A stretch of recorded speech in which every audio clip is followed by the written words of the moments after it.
Now the second move of that triple threat situation is called a crossover. And the crossover is strictly just a change of direction. And let me show you exactly the way it should be done. In protecting the basketball, you're jabbing with your right foot, and the defense sometimes react that way, and you want to change your direction. This is what most of the people do that's going to get called for traveling. In jabbing with this right foot, they get so quick, they go this way by moving their left foot, which is your pivot foot. That is traveling in any league. So the correct way to do it is when you jab, now you're going to pick up the same foot that you jabbed with and change directions.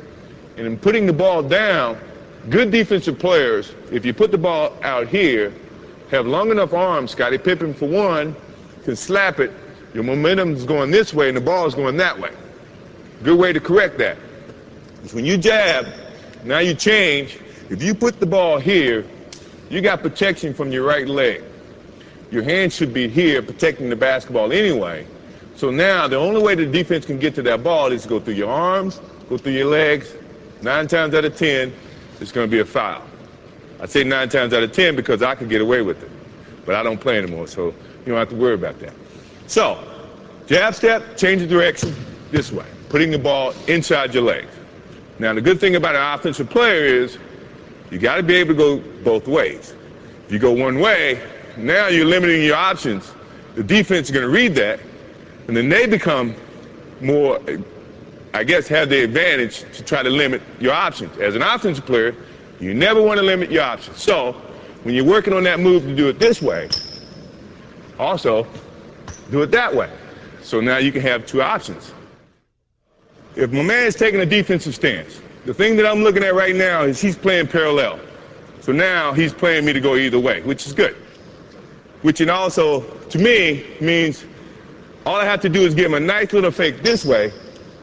He's going to think and feel that that's the way I'm going. My change of direction is a little bit better to use when you see a guy with the parallel stance. Mainly because he doesn't know where you're going. So now you have so many options, you just try to use as many options as you can. Now if he had his right foot forward, that to me is saying, now he wants you to go this way. The last thing I want to do is go where the defense wants me to go. I want to go opposite. So this is when now he takes his step that way. To change of direction means he's got to pick up this foot and open, then slide to keep up to you as an offensive player. That takes more time than you taking that crossover and driving to the hole. So you have the advantage in that sense. Now, if he has his other foot up, this is what I was telling you about being able to go both ways. Now you can do the same thing and attack it this way.